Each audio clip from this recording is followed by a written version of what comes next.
RG Kar medical college এবং হাসপাতালের মহিলা চিকিৎসকের সঙ্গে অত্যাচার এবং খুনের ঘটনায় সিবিআই টানা জিজ্ঞাসাবাদ করছে হাসপাতালের প্রাক্তন অধ্যক্ষ সন্দীপ ঘোষকে।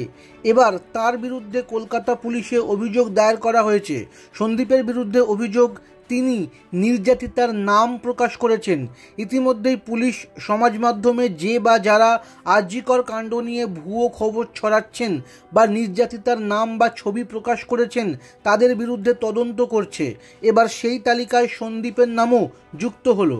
পুলিশ সূত্রে খবর, 9 আগস্ট সকাল 10:15 নাগাদ হাসপাতালেরই এক চিকিৎসকের কাছ থেকে ঘটনার সম্পর্কে জানতে পারেন সন্দীপ।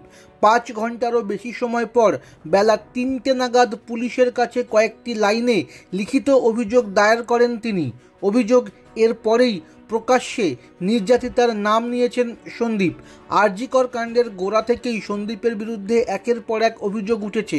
কলকাতা হাইকোর্টের নির্দেশে তদন্তভার কলকাতা পুলিশের হাত থেকে সিবিআইয়ের কাছে গিয়েছে। ইতিমধ্যেই হাসপাতালের চিকিৎসক, পড়ুয়া এবং একাধিক আধিকারিককে তারা জিজ্ঞাসাবাদ করেছে এবং প্রত্যেকের বয়ান রেকর্ড করা হয়েছে। গত বৃহস্পতিবার সন্দীপকে প্রথম তলব করা হয়েছিল। তারপর থেকে সোমবার পর্যন্ত 4 বার সিবিআইয়ের মুখোমুখি হয়েছেন তিনি।